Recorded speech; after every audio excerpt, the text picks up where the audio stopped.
fiery horse with the speed of light, a cloud of dust, and a hearty hi-yo silver. The Lone Ranger.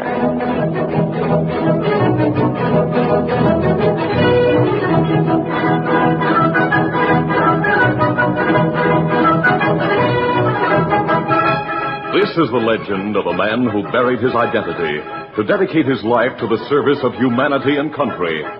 It is the story of the origin of the Lone Ranger.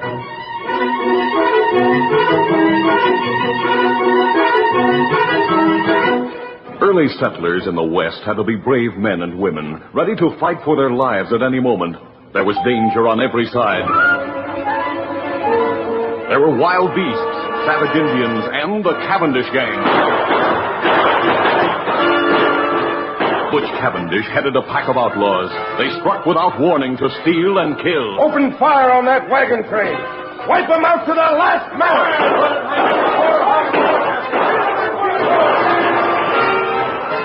The Cavendish gang attacked ranches and towns as well as wagon trains. Everyone feared Butch Cavendish.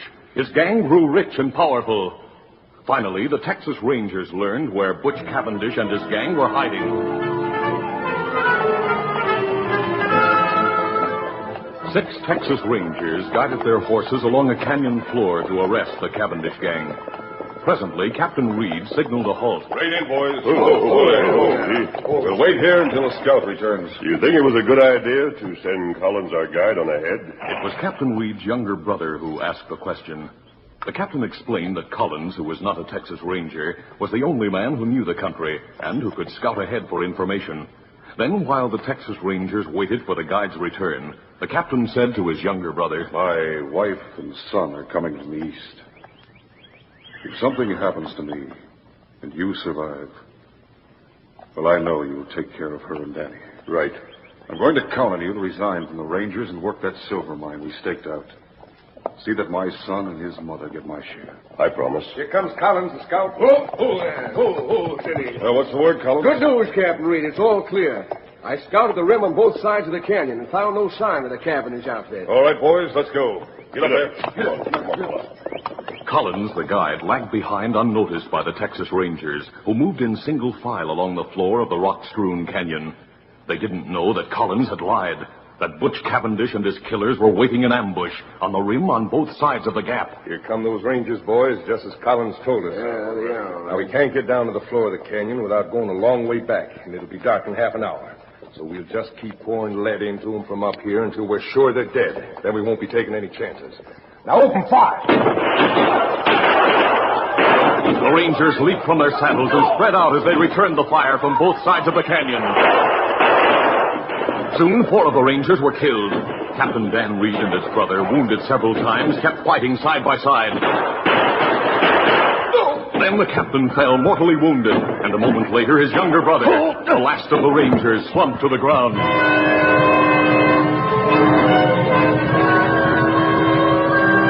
The outlaws waited and watched for any sign of life from the Rangers, then rode away, convinced that all 6 men in Bryant's Gap were dead. Sunset came, then darkness.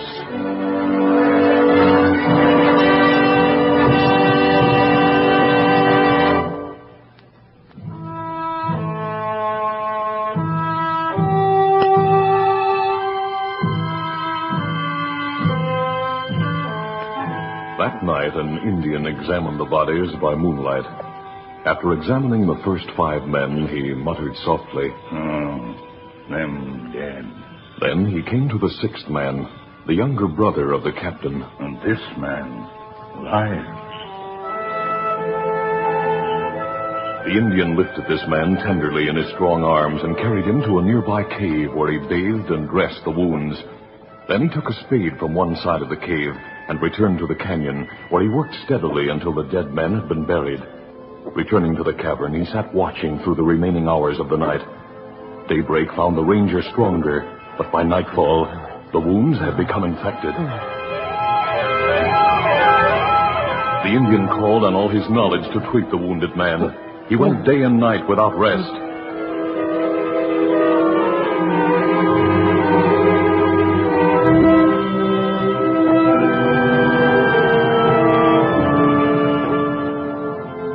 was the morning of the fourth day when the ranger opened his eyes. And for the first time, the Indian saw them clear and calm. Are you awake? Me glad. Yes, but so weak. You wounded bad. I remember an ambush. That right? Me find you in canyon. Carry you here to cave.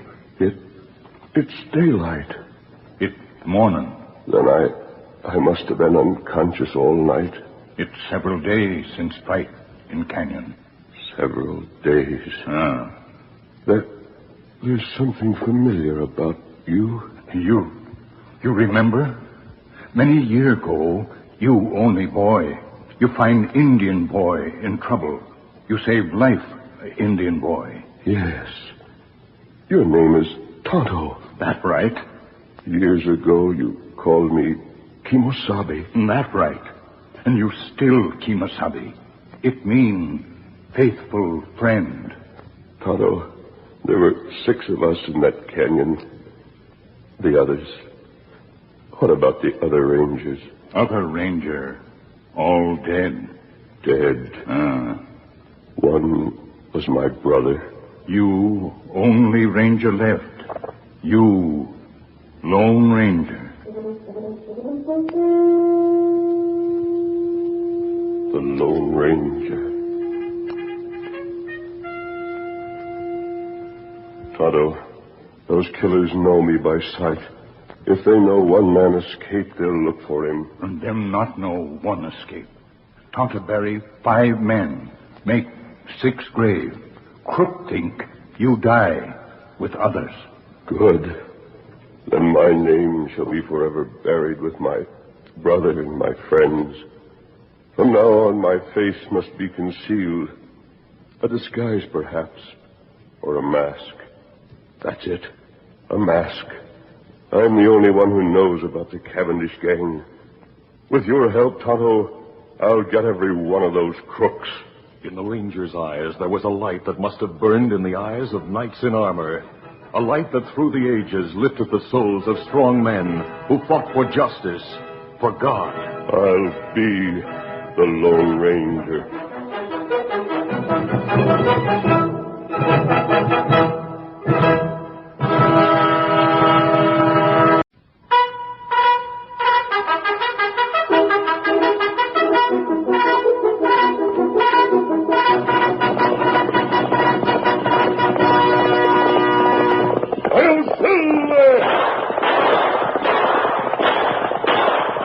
Horse with the speed of light, a cloud of dust, and a hearty Hi-Yo Silver, the Lone Ranger.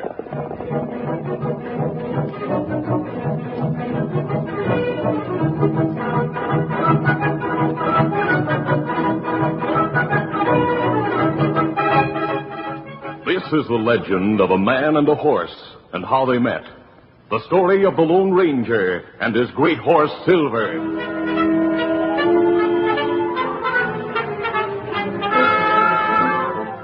The Lone Ranger and Tonto were trailing the worst outlaw in the West. His name was Butch Cavendish. They had followed his trail for many weeks, until finally they noticed that the hoof prints of the outlaw's horse were fresh. We're close to Cavendish now. Yes, Tonto. He can't be far ahead. Him outrun us last time. Maybe better we shoot in sight. No, I want to take him alive. A shot. Look out. Steady there, steady, boy. Over there. Killer in ambush. Him right way. Tonto, he missed me, but he shot my horse. Get after him. Get him up, fella. Tonto's horse was tired and no match in speed for the animal Cavendish rode. The outlaw escaped. When Tonto returned from the futile chase, he found the Lone Ranger standing beside his dead horse. A good horse, Tonto. Loyal, faithful, and brave. But my next horse must be faster. I wish that... Tonto, we've heard stories of a wild horse, a fiery white stallion. Him seen near valley over there, where Cavendish go. We'll be on the lookout for the wild horse while we follow Cavendish.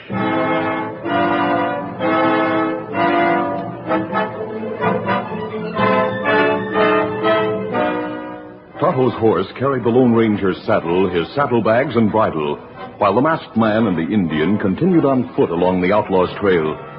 When they reached the top of a hill, Look, Tonto. they halted suddenly and stared at an awe-inspiring sight far down in the valley. They saw a great white stallion in a death fight with a giant buffalo. The horse was plunging, rearing, charging, and dodging wildly, and the sun flashed from his coat as from a coat of polished silver.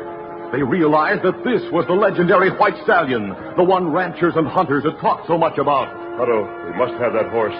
I'll try to shoot the buffalo. It's too far for pistol shot. I'll get closer before it's too late. As he ran downhill, the Lone Ranger watched the battle. The sleek white stallion was nimble and courageous, but his strength began to wane.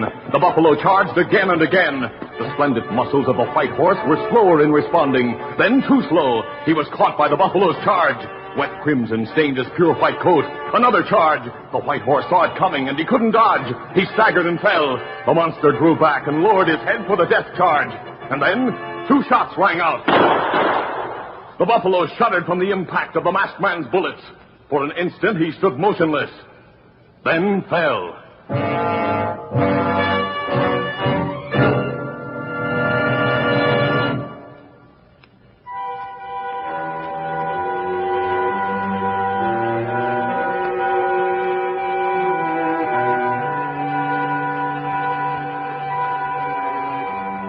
Cruelly battered and bruised, the white stallion lay quietly as the Lone Ranger bathed his wounds. During the next several days, the masked man and the Indian cared for the injured horse. Then the wounds were closed, and the horse's strength had returned. There was once more fire in his eye, a spring in his step, and his head was lifted proudly. Tonto, he's himself again. Him plenty strong. Plenty good horse. I wonder if he'll take a saddle. Let's try. Steady there. Steady, boy. Me get rope. Him run away. No, Tonto, wait. Let him go. I'd like to have that horse more than anything in the world. But he deserves his freedom. He fought for it. Him stop.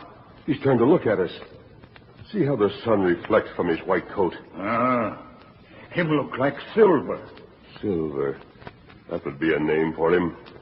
Silver! Look at him. Silver! Hey, Silver! Tonto, he's coming back. It's just as if he knew what I said. Silver! Silver, you beauty. Hand me the halter, Tonto. As the mighty stallion felt the halter, he trembled as if from a chill.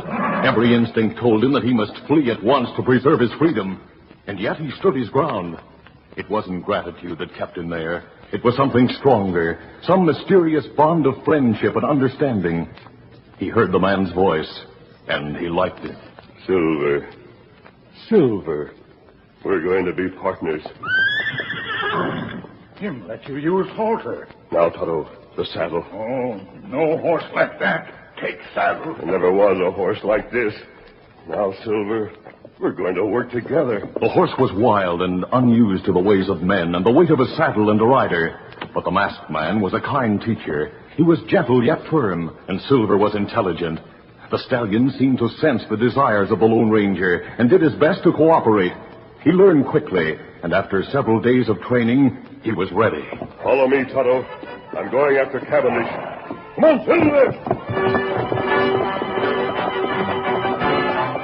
No hoofs had ever beat the flames like those thundering hoofs of the great horse Silver.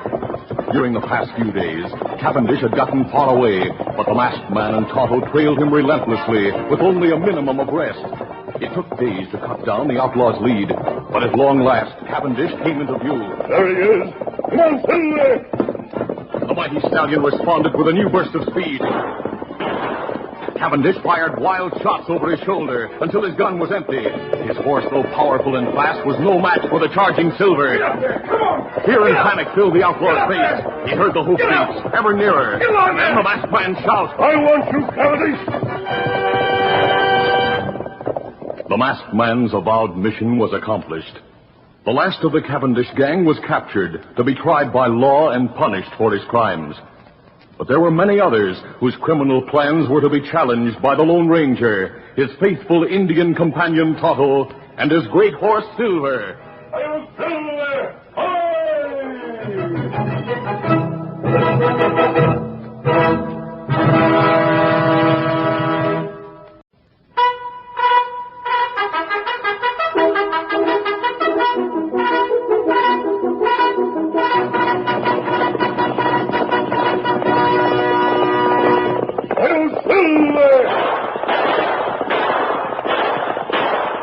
fiery horse with the speed of light, a cloud of dust, and a hearty Hi-Yo Silver, the Lone Ranger.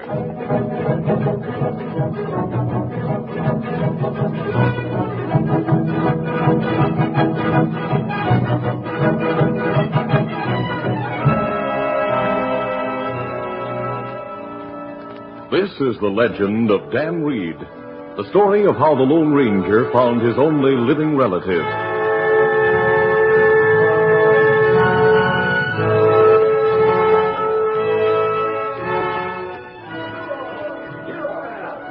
A long line of prairie schooners moved westward through a valley. Among the pioneers were families with all their worldly goods, and men on horseback who planned to seek their fortune in the new frontier. Also, there were several women who had joined the wagon train to meet their husbands, who had previously gone west to make new homes. Suddenly, a blood-chilling cry rang out from the hills. Indians! Brilliantly painted Indians charged from the hills on both sides of the valley. Form a circle with the wagons!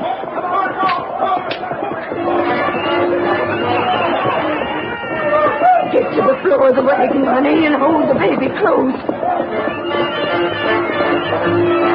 Heavily outnumbered by the Indians, the pioneers knew they had no hope, but they were determined to fight to the last man.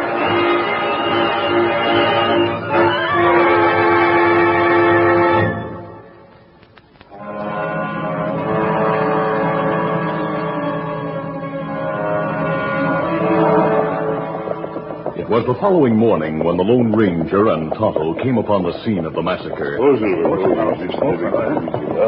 They drew rein and examined the grim remains of wagons that had been looted, then burned, and the bodies of brave pioneers who had died in their attempt to conquer the West. No survivors, Tonto. It looked like work of Apache. This must have been the wagon train that was heading for Fort Laramie. While Tonto watched, the masked man made a detailed inspection of the ashes of wagons and their contents.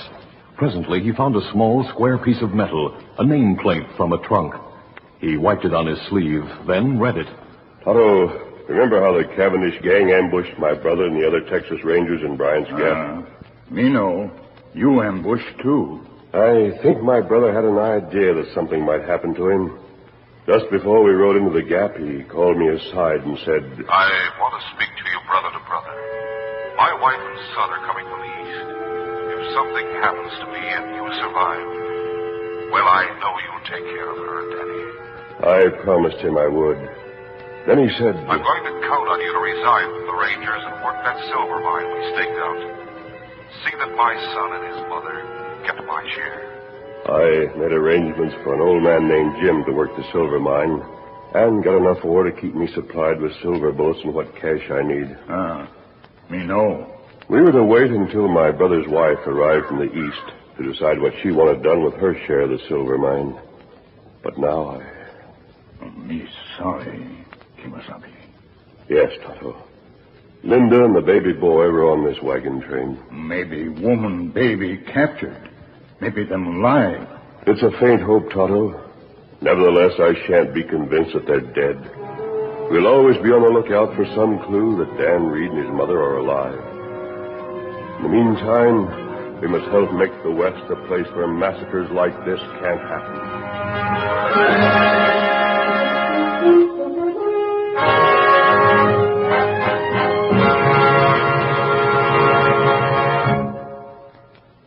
After reporting the massacre of the wagon train to Fort Laramie, the Lone Ranger visited his secret silver mine for a fresh supply of silver bullets. Then, with Tonto at his side, the masked man turned the blinding light of justice on criminals throughout the West.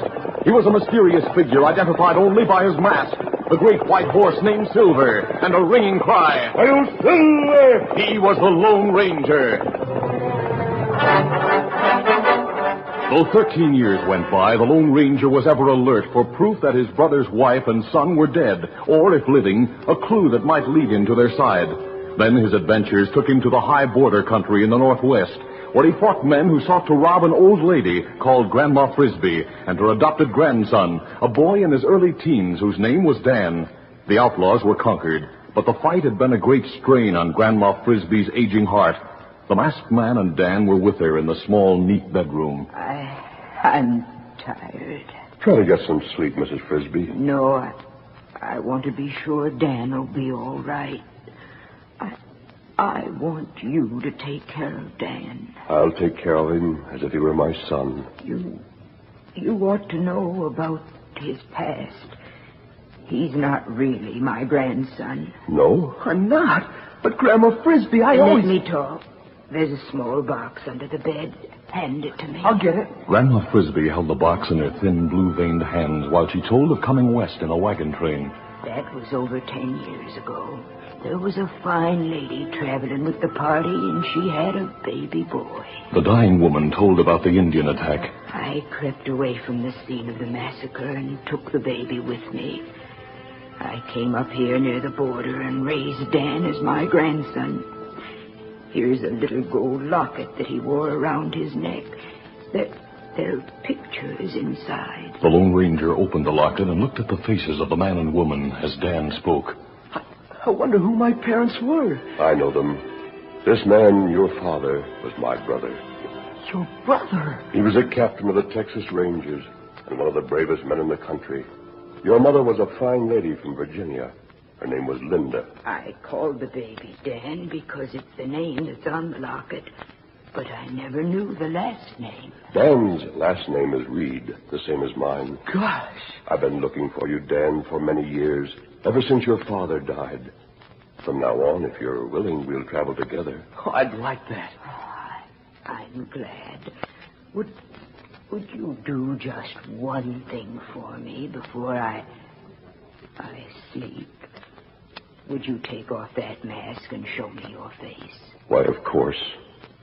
Oh, it's a good face. Yes, a good face.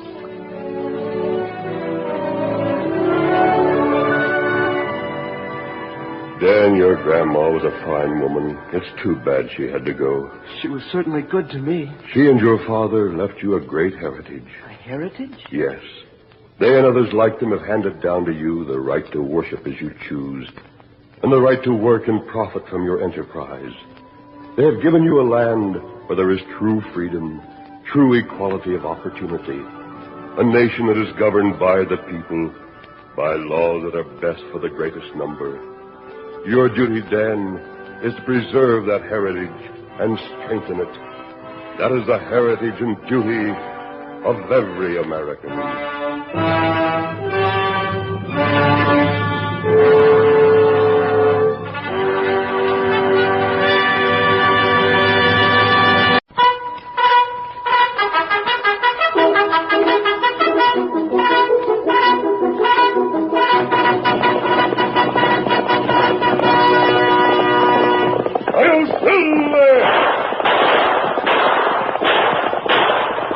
Horse with the speed of light, a cloud of dust, and a hearty Hi-Yo Silver, the Lone Ranger.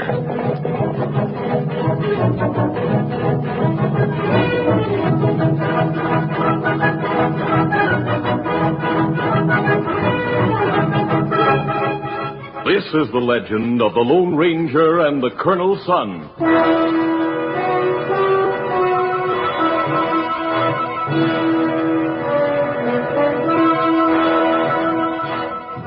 When the Lone Ranger and Tonto heard Indian war drums, they followed the sound until they reached the top of a hill.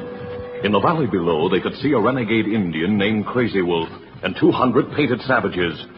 Bushes concealed the masked man and Tonto from the Indians.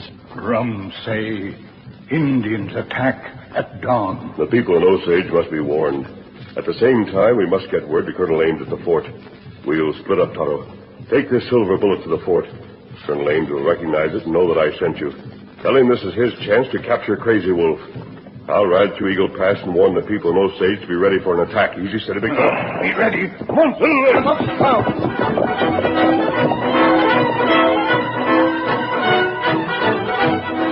Night had gathered and a full moon was rising when the Lone Ranger reached the entrance to Eagle Pass. Between the towering rocky walls, a soldier stood and signaled a halt. Oh, boy, steady, easy now. The soldier advanced, holding his rifle ready to fire. What's the trouble, soldier? Steady, big fella. You're a long way from the fort. I've been scouting. My horse went lame. That's why I must take yours. Masked. Yes, but I'm no outlaw, and I'm not a horse thief. No matter who you are, mister, I'm borrowing your horse as an emergency. I must locate those Indian war drums. They're in Crazy Wolf's encampment. What? Crazy Wolf? He and his men are in a valley just below the Twin Peaks. They plan to attack Osage at daybreak. I'm on my way through the pass to Wanda Town. What's your name, soldier? Sergeant Ames. Ames? Your father's the colonel at the fort. That's why you look familiar to me. You know my father? Yes. You know he's one of the toughest officers in the Army. As his son, I'd have to be a hero before he'd recommend me for a commission as a second lieutenant. You sound bitter. Oh, I'm sorry, but I must take your horse to get back to the fort with the news of Crazy Wolf. My Indian friend Tonto is on his way to the fort now with the information. Tonto? And you called your horse Silver. Well, you must be the Lone Ranger. Yes. My father has often spoken of you. Tell me, won't the Indians reach Osage ahead of the troopers? Probably. That's why I must warn the people. They must be ready to make a stand. Maybe I can delay the Indians. Single-handed? I've plenty of ammunition, and there's a natural fortification on the ledge overlooking this gap. I'll open fire before the Redskins reach the pass. I'll get some of them. Unless you're very fortunate, it will mean your life. But you may save many others. Good luck. Easy, steady, big fella, easy. Come on, After the Lone Ranger had gone, Sergeant Ames climbed to the top of the cliff at the entrance to Eagle Pass and waited until 3 o'clock in the morning. Then the savages appeared. They came out of the hills riding hard toward the canyon that would take them straight to Osage. Unless they're stopped, they'll kill the Lone Ranger and everyone in Osage. They'll kill the Lone Ranger. I must slow them down. One man against 200 Indians. The soldier knew he could not last long against such odds, even though he was in a well-fortified place. He leveled his rifle, aimed at Crazy Wolf, and fired. I dropped him.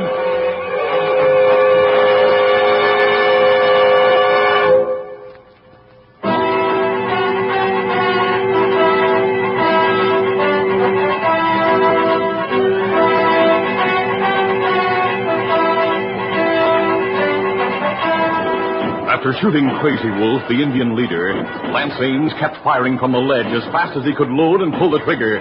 Several Indians fell. The others didn't know that just one man guarded the narrow entrance to Eagle Pass. Instead of entering the pass, they turned their horses aside, leaped to the ground, and took shelter behind rocks. Ames knew that every moment he could delay the Indians added to the hope that his father, the colonel, would arrive with troops in time to save the town of Osage and the Lone Ranger.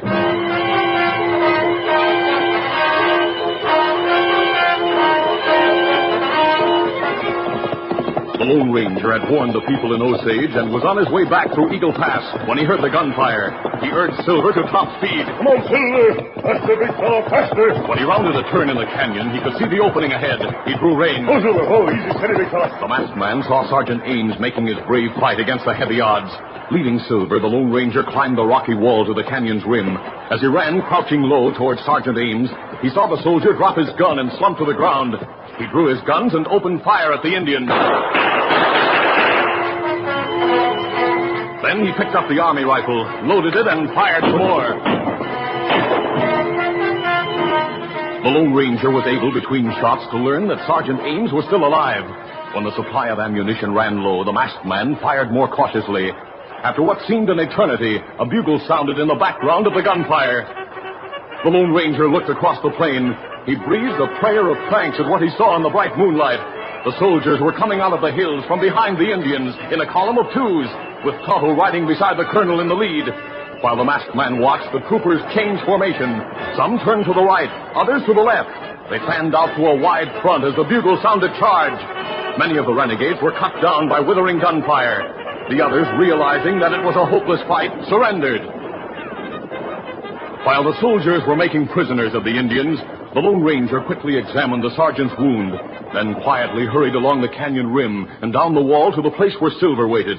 He mounted and rode to the mouth of the canyon, where Tonto stood with Colonel Ames. Oh, easy, steady, big fella. The colonel shook hands with the masked man and said, Thanks to the timely information you sent by Tonto, we have rounded up every one of these renegades. I'm glad to hear it, Colonel. What about Crazy Wolf? He's dead. Apparently he was shot by someone stationed on that ledge above. Him save people of Osage. Is that so? Indeed it is. He made a glorious stand. He held these Indians out of Eagle Pass till we got here. Hey, Colonel! It man on ledge. The men I sent to see who fought these Indians. Yes, he's someone there? It's your own son, Colonel! It's the sergeant! Wait, my son. He's wounded, but it's His heroic stand should win him a commission and a medal for bravery. Yes, I think you're right. Otto, we better ride through Eagle Pass and tell the people in Osage that Crazy Wolf will not attack. That's good news. Many thanks to both of you. We'll meet again, Colonel. Easy, steady, big fella. Easy, fella. Well, Colonel Ames, it looks like your son is a man of the hour. He was called a hero, Captain. Called a hero by the Lone Ranger.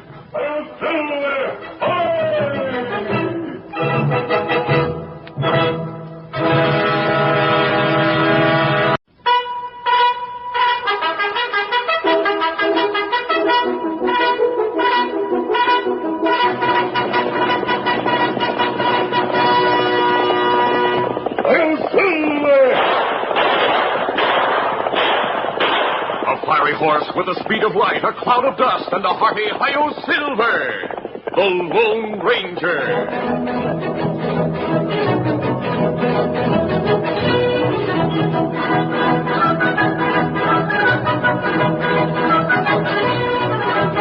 This is the adventure of the Lone Ranger and the War Horse.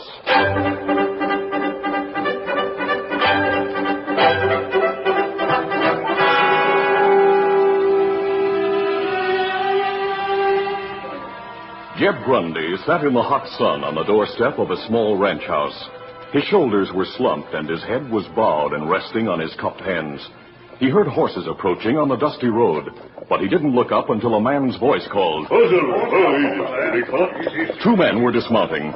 One was an Indian. The other wore a mask. At first, Jeb Grundy was startled. What? Then he laughed bitterly. If this is a robbery, mister, you've come to the wrong place. I'm cleaned out. We're not robbers. We want nothing but water for our horses. Oh, well, help yourself. The trough's right over there. You lead horses there, King Sully. Thanks, Otto. Come, Silver. Come, Scout. Are you Jeb Grundy? Yes. How'd you know? Captain Carter told me about you. He's a friend of mine. I was a bugler in his company. Yes, he told me. He said you'd left the army and bought this ranch. If you're Captain Carter's friend, you're no outlaw in spite of that mask.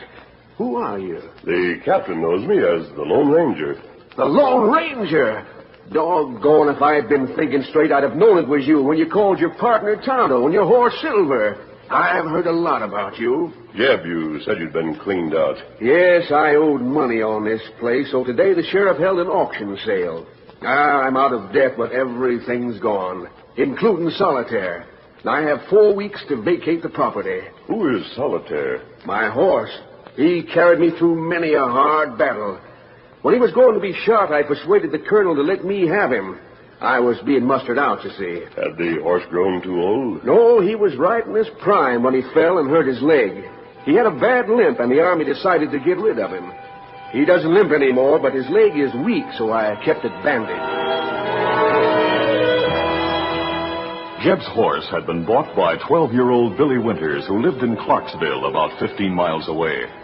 Billy's widowed mother was in the kitchen at supper time when she looked through the window and saw Billy returning from the auction with a big black horse. Billy, where did you get that horse? At the auction. But Billy, you had no money to buy a horse. I had $10 I'd saved, so I bid $10. No one else would bid because Solitaire once had a bad leg. But he's fine now. Aren't you, Solitaire? We're going to win a lot of money, Mom. Enough so you'll be able to start the restaurant you've always talked about. Billy, dear. I mean it, Mom. I'm going to ride Solitaire in the big Frontier Day race. Early the following morning, Billy went with Solitaire to a level, grassy plain. As he rode back and forth to exercise and strengthen his horse, he was watched by the Lone Ranger and Tonto, who had camped at the edge of a woods that bordered the plain. Last night in town, me hear Billy plan to enter a race. The Frontier Day race is a long one, Tonto. Strength and courage count for more than speed. If you can strengthen his leg, and if Solitaire puts his heart into that race, he'll not be the last to finish. We could teach Billy how to ride in a race, and with Jeb Grundy's help, Here's Silver. Where you go, King Sully? I'm going to ask Jeb to help Solitaire win that race. Easy, steady, big fella. Come on, Silver!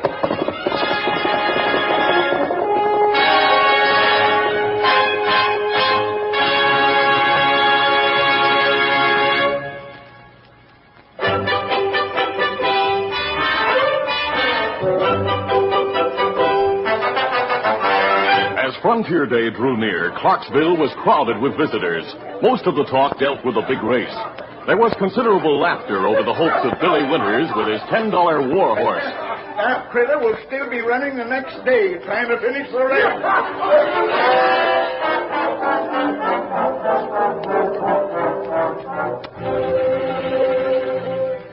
They're laughing, Mom, but I don't care. Solitaire may not look as slick as the others, but he'll show 'em. Billy, such faith as yours should be rewarded, but I hope you'll not be too disappointed. No one knew that Billy and Solitaire went to the grassy plain each day at dawn, where they were met by the Lone Ranger, Tonto, and Jeb Grundy. Daily, the three men taught the boy fine points of strategy and gave careful attention to the training of the horse, while Tonto rubbed and massaged the muscles in the leg that had been injured. Now, Billy, go ahead. Ride to that post, then turn back. Come on, Solitaire.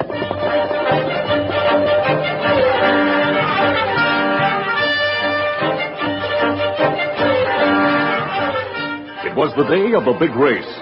Billy and Solitaire were in the center of a long row of horses and riders. The boy's mother was in the crowd to watch the start. Billy saw nothing of his masked friend, Tonto or Jeb Grundy. The starter raised his gun.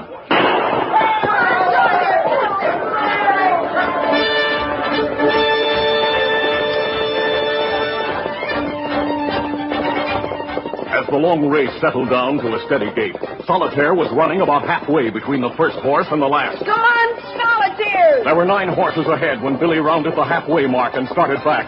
The course lay across the grassy plain, close to the woods where the Lone Ranger and his friends had camped. Come on, Solitaire! Come on, boy! Come on! The great-hearted horse tried to give more. He passed 2 horses, but there were 7 still in front, and the leg that had been injured was beginning to hurt.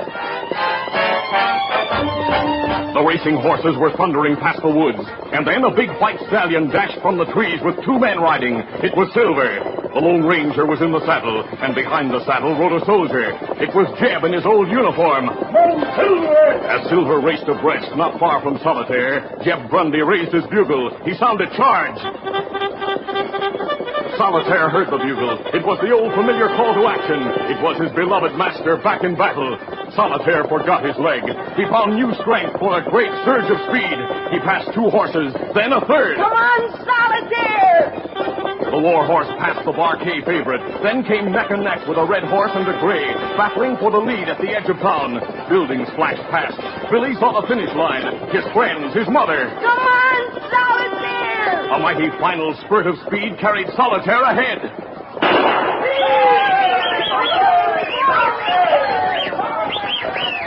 Big Solitaire had won.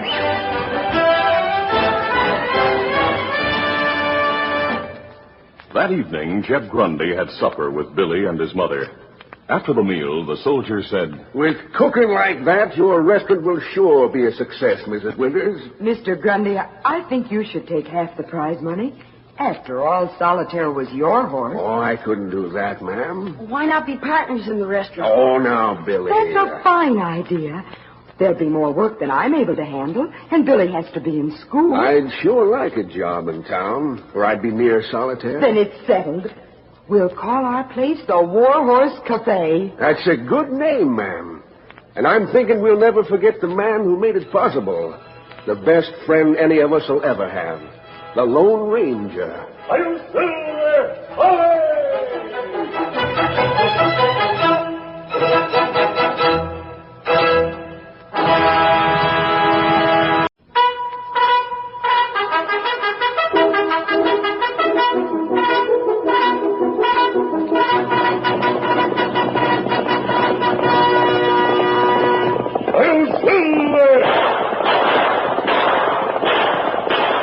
Fiery horse with the speed of light, a cloud of dust, and a hearty Hi-Yo Silver, the Lone Ranger.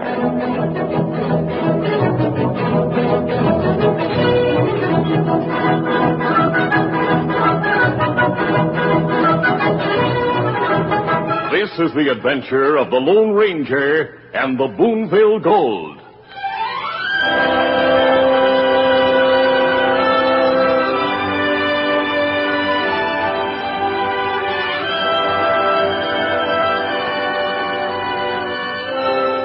A telegram in D.C. It was delivered to the home of John Bledsoe. The white-haired man read it, then sat down in his study with his 21-year-old son. He told Jim about an incident that took place years before, during the War of the States. You see, Jim, the people in Boonville, Colorado, raised $1 million worth of gold to aid the Confederacy. 3 wagons loaded with the gold and an escort of 10 men, including drivers, left Boonville. The golden wagons simply disappeared. Disappeared? What happened, Dad? The men in the wagons were in a valley when an advance scout brought word that there was a blockade of Union soldiers. So the loaded wagons were driven into a nearby cave. The cave was sealed by exploding a heavy charge of powder. That night, the men in the valley were attacked by Indians. They were massacred, all but one man. He was badly wounded. I was that man. You, Dad? Yes. Well, since then, I've wanted to return the gold to its rightful owners. My health has made it impossible to travel, so I've been trying to establish contact with the one man I would trust with such a mission. I have finally succeeded. I received a telegram from that man. You may have heard of him. He's known as the Lone Ranger. The Lone Ranger? I've heard of him. I thought he was a legend. Is he really a flesh-and-blood individual? You'll meet him, Jim, if you'll go west for me. Dad, you know I'll do anything you ask. I've drawn a map on this small piece of paper. It shows exactly where the gold is buried. I want you to take it to the Lone Ranger.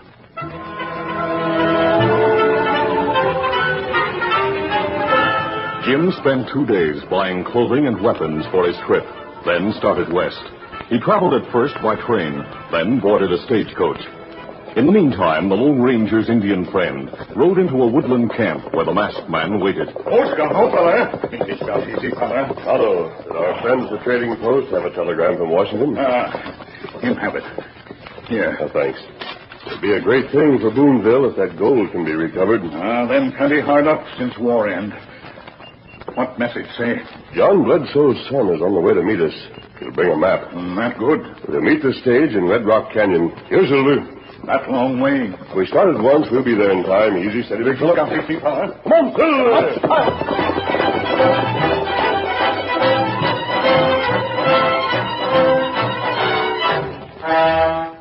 The Lone Ranger and Tonto were not the only ones who knew about Jim Bledsoe's trip. 2 other men were discussing it in a cafe in a small town north of Red Rock Canyon. And you see, Slade, the man in the telegraph office is a friend of mine. I happened to be with him when the message came through. The Boonville gold. Yes. Well, here's a chance to get our hands on it. If we can get that map. Why, that's easy. We'll stick up the stage. Oh, no, not that. Why not? If that map is stolen, there'll be an investigation. The authorities will look for a leak in the telegraph office. My friend might get into trouble. Savvy. Well, we'll make it look like Indians attacked the stage. As a matter of fact, that's just what'll happen. I know a renegade chief who'll help us. He'll attack that stage with about 20 savages.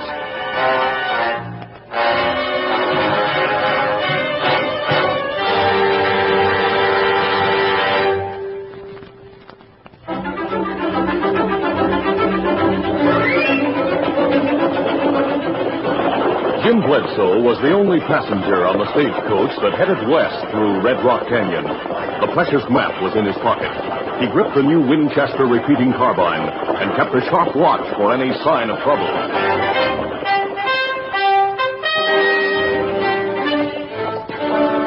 Meanwhile, the Lone Ranger and Tonto guided their horses east along the canyon rim to meet the stagecoach.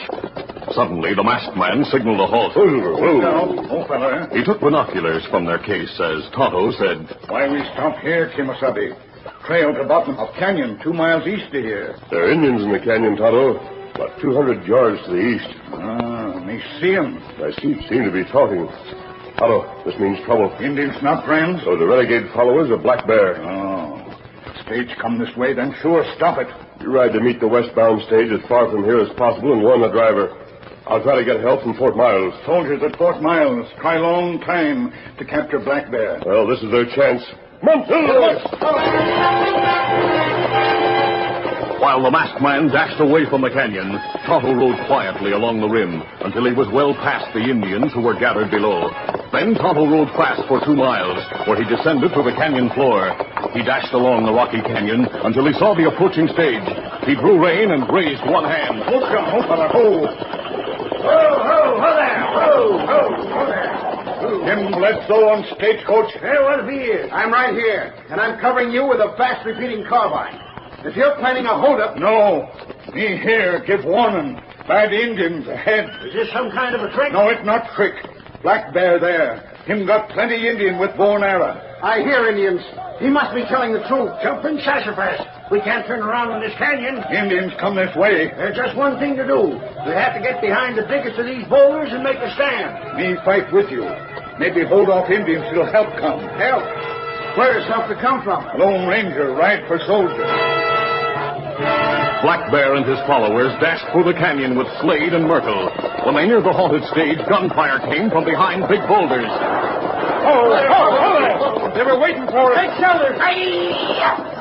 It was a pitched battle in the canyon. Most of the Indians had bows and arrows, but several had old-fashioned rifles.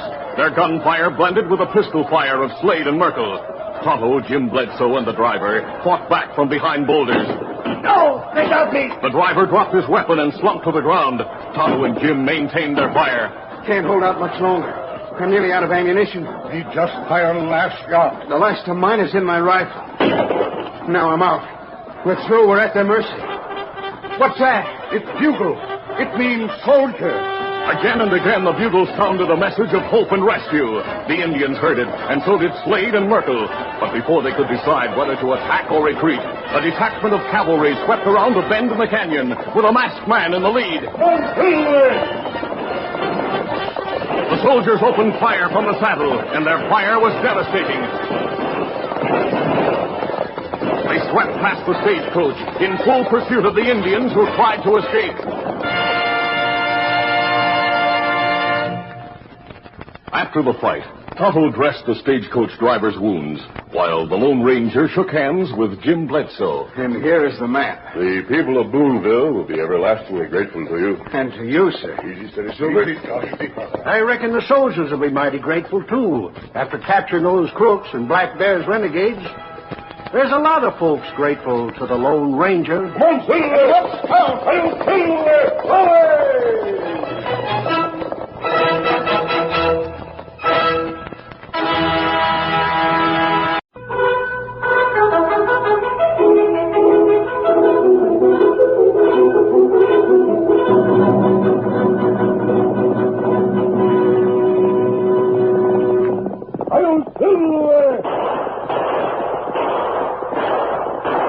A fiery horse with the speed of light, a cloud of dust, and a hearty hi-yo Silver, the Lone Ranger.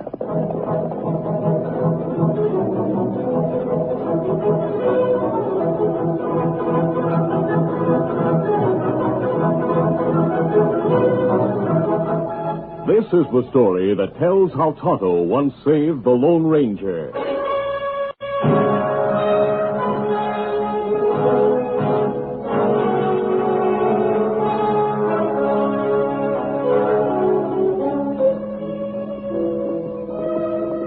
The Lone Ranger and Tonto were riding westward across desolate country. They were looking at the tracks of a wagon train when suddenly a thin young man stepped from behind a big boulder. He held a rifle to his shoulder and shouted, Right in, or I'll shoot. That's it. Now get off those horses and don't try to reach for a gun. The Lone Ranger and Tonto dismounted slowly. Easy, steady, big fellow. Then the masked man dropped his hand with lightning speed and fired from the hip. His bullet smashed the rifle and sent it flying from the young man's hands. Now raise your hands. Search him, Tonto. If he has any other weapons. I haven't. I should have known better than to try to hold up a masked outlaw. I'm not an outlaw, and you don't look like one. I'm not. I held you up because I hoped to find food in your saddlebags. What's your name? Wingate. Dave Wingate.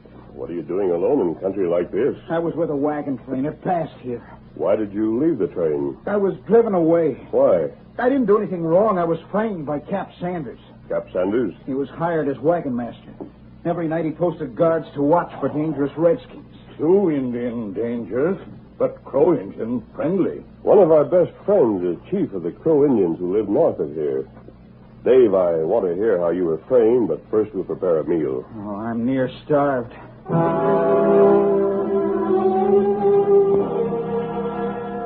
During the meal, Dave told about being on guard duty during a dark night when he saw two men sneaking beyond the circle of wagons. So I followed them. They met a third man, and I got close enough to hear their voices. One was Cap Sanders, and another the guide he'd hired. We called him Dakota Dick. The man they met was an Indian. Could you hear what was said? I was there only a minute, and then I sneezed. Cap Sanders and Dakota Dick rushed at me, grabbed me, and disarmed me. They were raving mad. What about the Indian? He disappeared. Dakota Dick wanted to shoot me, but Sanders said that'd be hard to explain. He said he had a better way of getting rid of me. They took me to camp, roused the men, and accused me of sleeping on guard duty. I wonder why they wanted to get rid of you. I don't know. Unless they thought I overheard something they wanted kept secret. Did you? No. The Indian jabbered something I couldn't understand. Then Sanders told him to mosey along. Mosey along? Yes, he said, mosey along, you Injun, walk on.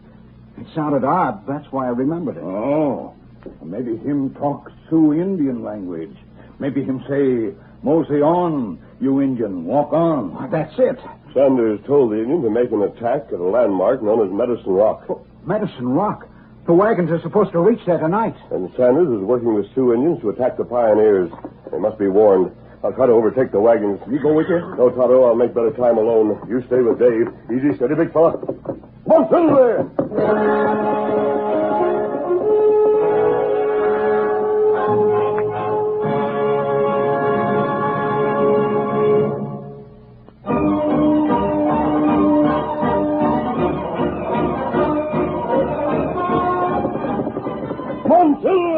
It was late afternoon when the Lone Ranger overtook the train of covered wagons. He drew abreast of the first one in the line. Easy, Silver, easy. And shouted to the driver. Frisbee! Are you Jim Frisbee? Yes, you're masked. No time to explain the mask now. There may be an ambush ahead. Stop the wagons while I tell you about it. Stop the wagons! The wagons were halted at the foot of a long hill. Jim Frisbee and men from other wagons listened, while the Lone Ranger told about the possible ambush at Medicine Rock in the valley ahead. It's just beyond that hill. You're within a couple of miles of the place. Two of our men rode ahead. If there's any sign of trouble, they'll come back and lead us over a different route. Otherwise, we'll go on as we planned. Are Cap Sanders and Dakota Dick the men who went ahead? Oh, yes. Frisbee, if my information is correct, they're helping the Indians plan the ambush. Why would they do that? For money. If you people are massacred, they'll be able to take your cash and let the Indians have your horses and supplies. They're not crooks. I'm sure they are. I'd say you're the crook. What's your game? The Lone Ranger realized when he heard the angry comments that he could never persuade the men to follow him over a different trail that would lead safely past the dangerous valley. Where'd you get your information? Nothing I might say would convince you that I've told the truth. Look! The top of the hill! Engines! They're Sioux engines! They're on the warpath! They're coming this way! Now you must fight. I'll help you. Form a circle! You men! As the Indians rode down the long hill, the Lone Ranger helped the pioneers quickly move the wagons into a tight circle. Then the gunfire started. The savages, who greatly outnumbered the pioneers, circled around the wagons, firing from the backs of their horses. The Lone Ranger fought at the side of Jim Frisbee. The first attack was driven off. The Indians withdrew to the hilltop. The Lone Ranger watched them through binoculars, then said, Frisbee, look through these glasses. You'll see Cap Sanders and Dakota Dick talking to the Indians. They're double-crossers. You were right about them. They double-crossed you, and they lied about Dave Wingate falling asleep at his post. How'd you know about Wingate? I met him on the trail.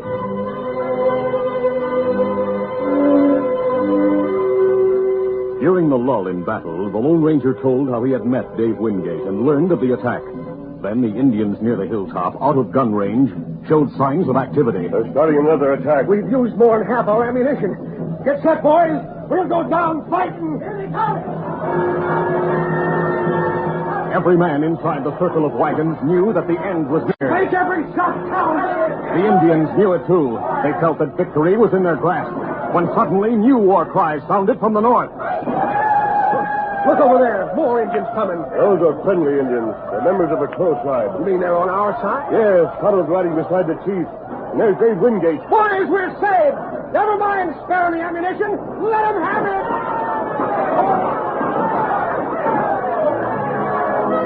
Tonto and his friends changed the tide of battle quickly. Many Indians went down. The others tried to flee, but they were hotly pursued by the Crows, and it was easy to see that none would escape.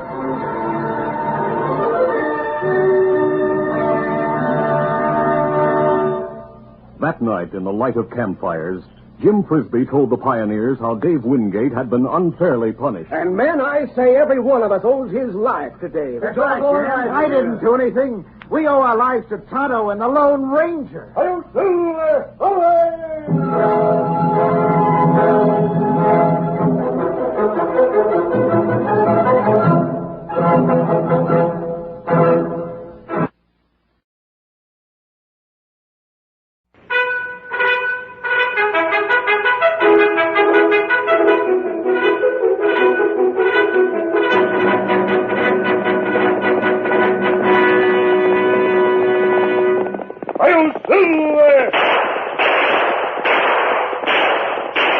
A fiery horse with the speed of light, a cloud of dust, and a hearty Hi-Yo Silver, the Lone Ranger.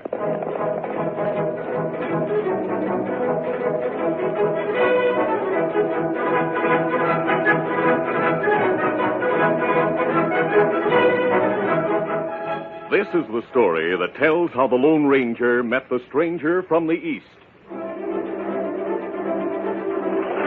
Get up there! The eastbound stage was heading for the town of Mineral Springs. The only passenger sat beside the driver. He was known in many parts of the West because of his writing and the personal tour he had made. He was the famous journalist Horace Greeley. Suddenly, as the stagecoach rounded a bend, the driver shouted, Look, on the trail ahead. A tree fallen across the road. Fall in my eye. That tree was cut to drop there and block the stage. But why? It's a stick-up. If I stop with that tree, we'll meet outlaws. I'm going to try to drive around the tree. Hang on, Mr. Greeley. Get up there! Get up there! Gee! As the horses turned sharply off the hard-packed road, the wheels of the stagecoach struck soft, muddy ground. The vehicle tipped and overturned. Mr. Greeley and the driver spilled to the ground uninjured, and the horses stopped in their tracks. Then 3 gunmen rode from the nearby woods. Their faces were covered by bandanas. The outlaws disarmed and robbed the driver and passenger, and one of them searched through the overturned stage. He found nothing but a handbag. Greeley saw him take it and cried out, "Oh, that's mine. It contains a few articles of clothing and my travel notes. Search it for money or jewelry if you wish, but We'll take it with us. No, don't take my notes. They're worthless to you. Come on, boys. We'll clear out. Steady, boys. Get up!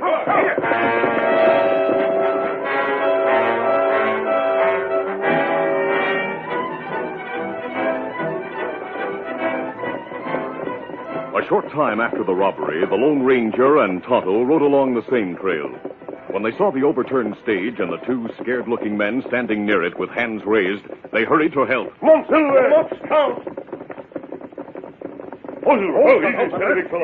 Lone Ranger looked at the round-faced Easterner and exclaimed, Mr. Greeley. You know me, sir? Yes, I've seen many pictures of you. I heard you were in the West. You pals are the 3 crooks who robbed us? No, we not outlaws. But that mask. Don't misjudge me because of it. Who robbed you? We don't know. Their faces were covered. They didn't get much. They but took my notes. The only record of my trip. Without them, it would be impossible to write the stories of the West I planned. I'll try to trail the thieves and recover your notes. Otto, you'll be needed here. Me help get stage back on road. Easy, steady, big fella. Monsilve!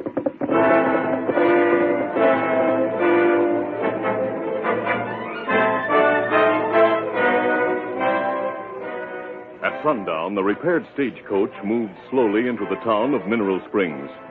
Meanwhile, in the hills north of the settlement, the 3 outlaws stopped to examine the loot. After looking through the wallet, one of them said, Boys, that gent was Horace Greeley. He's editor of the New York Tribune. The papers in that bag are notes telling about his trip west. He was more concerned about losing his notes than he was about his watch and cash. Yeah, he'll pay plenty to get those notes back. I'll get tough with him. If necessary, I'll beat him to within an inch of his life.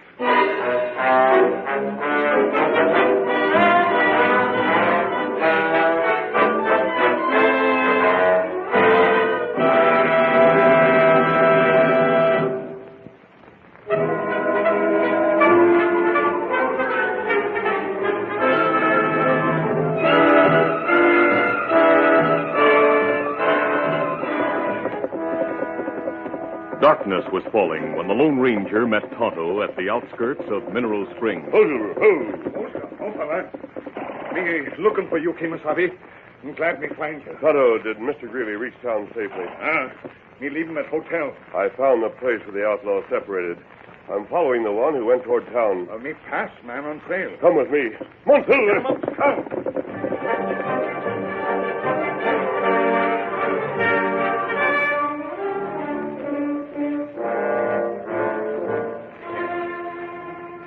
Later that night, the masked man and his Indian friend found the outlaw's horse behind the hotel. Meanwhile, Horace Greeley, who had spent the evening with friends in the hotel lobby, entered his room on the first floor. Don't try calling for help, Mr. Greeley. The journalist turned quickly and saw an armed man standing in the corner of the room. What's this? I came to tell you we'll return your notes for $10,000. Hey, you'll recover your notes without paying a cent, Mr. Greeley. What? The outlaw Spice stared in dismay at the masked man and the Indian covering him. There's my gun. Mr. Greeley, we've been following this man. And we here offer to return notes. Those notes will be destroyed if anyone tries to get them without paying our price. Where are the notes? I'm not talking. You're going to jail whether you talk or not. You'll help yourself by talking, and you'll certainly save yourself a lot of discomfort. Now let go! Talk! The outlaw found himself in a grip like steel and saw the grim determination in the eyes behind the mask. His defiance gave way to fear. Where are Mr. Greeley's notes? I'll tell. Don't hit me. I'll tell you everything I know. My pals Blaze and Logan are in a cave. But if anyone goes near the place, they'll burn the papers.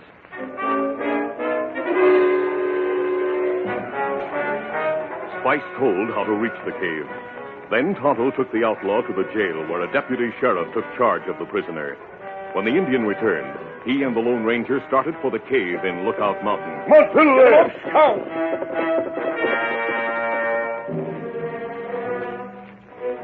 At daybreak, Blaze and Logan were still waiting for Spice to return from town.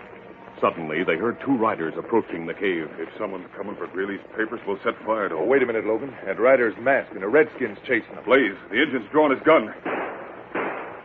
He shot the masked man. Masked man's down. Where's the redskin going? Up the mountain. Think the masked man's dead? Well, he hasn't moved since he fell from the saddle.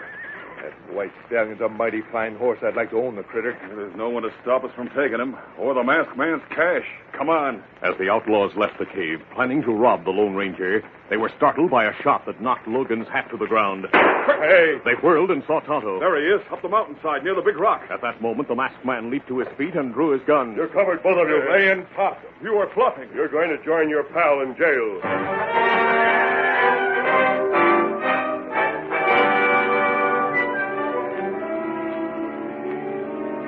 When Blaze and Logan were disarmed and tightly bound, the Lone Ranger left Tonto on guard and entered the cave. He found Horace Greeley's possessions, including his valuable notes, intact. After all three outlaws were placed in jail, the masked man stood in the sheriff's office, while Horace Greeley said, I'll never be able to repay you, sir, for recovering my notes. The privilege of reading the articles you'll write will be ample repayment, Mr. Greeley. I wish there was something I could do. There is, sir. You're in a position to tell the young men and women of America about the West. Here we need men of courage and stout hearts to build homes and communities. Brave men, stout-hearted men. Men like yourself. Adios, Mr. Greeley. Goodbye, Sheriff. Goodbye, sir. Goodbye, sir. Sheriff, I'm going to give the Lone Ranger's message to the youth of America. I'll say, go west, young man. Go west. Hail Silver! Away!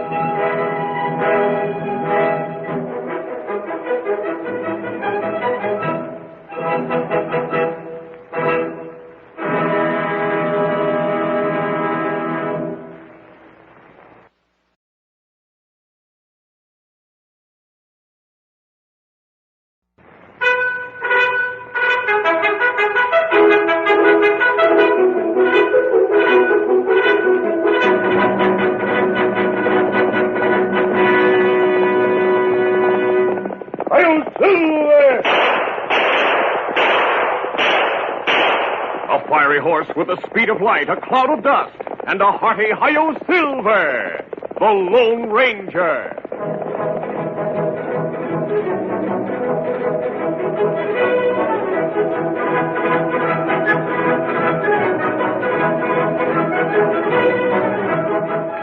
This is the adventure of the Bluefield Prison Break.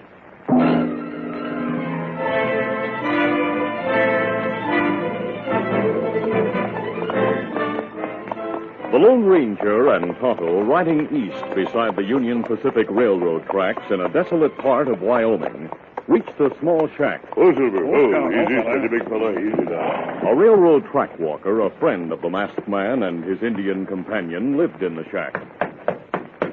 The Bluefield prison's only a few miles from here, Tonto. Mike may know something about the escaped convicts. Maybe him see crooks while walking track. He doesn't answer the door. Maybe he's sleeping. We'll find out. Stubby, look. The white-haired track walker lay on his bunk, helplessly bound and gagged. Cut the ropes, Tonto, while I remove the gag. Mike was uninjured and soon able to tell about his capture. Slim Barton and two men he called Jake and Pete came here early this morning. They're the crooks who broke out of prison. Yep. Slim used to work for the railroad. I know that, Mike. But why did he and his pals come here? They needed my signal flag and switch key. Do you know why? They made no bones about talking over their plans. They're going to steal the eastbound work engine and switch it onto the spur track that runs south to the prison. Then go back to prison? Yes. Slim wants the rest of his gang out. He plans to smash through the prison gate while the convicts are in the exercise yard. Mike, have you some old clothes I might wear? Sure. There's overalls and jumper in that closet. Good. Tonto, you ride Silver and let Mike ride Scout. Take the shortcut to the prison. With the warden's help, we'll outwit those crooks. Tonto and Mike were on their way when the disguised Lone Ranger, wearing goggles instead of his mask, placed signal torpedoes on the track.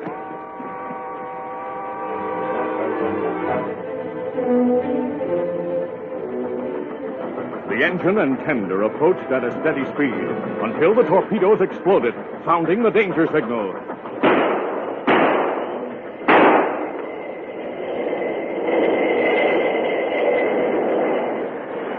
With the engine halted, the man at the throttle shouted, "What's wrong?" Outlaws are waiting at the Bluefield switch to steal that locomotive. You must be a railroad detective. That's a logical conclusion. I'll climb aboard. As soon as the Lone Ranger reached the cab, the fireman held a gun to his back and said, Place your hands. What's this? Take his guns, Joe. Yeah, all right. Are you two working with Slim Barton? You guessed it. Did I drill him? No. Slim may want to question him. Knock him out with your gun barrel. Why, you... Now keep an eye on him. I'll open the throttle and we'll hurry to the switch.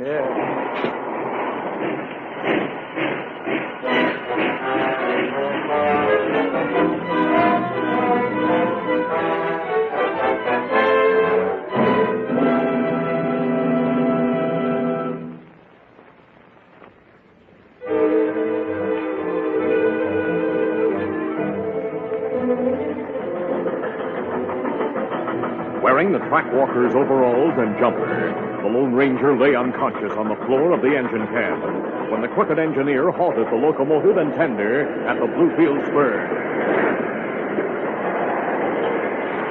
Come on, boys. Slim Barton and the other jailbreakers quickly climbed aboard. After hearing about the capture of the prisoner, Barton said, A railroad detective, I hate him. You want to wait till he comes to and question him? No. Did I shoot him? No, I got a better plan. Tie him to the front of the engine. Then when we smash through the gate of the prison... well...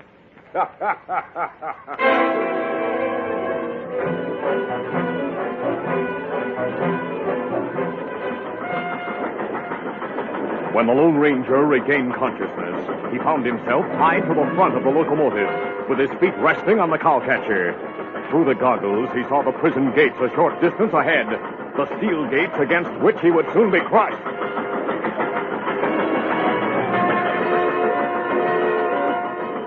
In the engine cab, the outlaws were braced for the crash. But suddenly, the gate swung open. Hey, something's wrong. The yard's full of armed guards. Stop that engine. Brakes are set. We're sliding. Skidding over the rails with brake shoes smoking, the engine and tender slid past the open gates and well into the prison yard. Jump to the ground, run for the gate. We'll have to shoot our way out. But the gates had closed behind them. Open fire! Guards, ready for the outlaws, opened fire. Oh, I'm hit! My leg! My arm! They got me! Shoot! The outlaws returned the fire. And during the gunplay, Tonto ran to the front of the locomotive.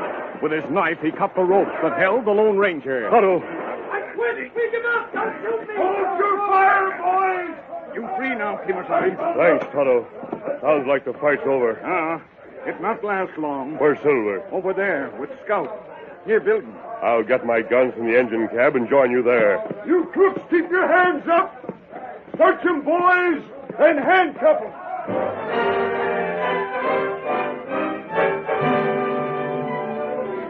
A short time later, when the prisoners were handcuffed and ready to be moved inside, the warden said, Well, Barton, it was thoughtful of you and your pals to return to prison. Saved us the trouble of looking for you. Warden, I admit I'm licked. But you must have known my plan. Yes, I did.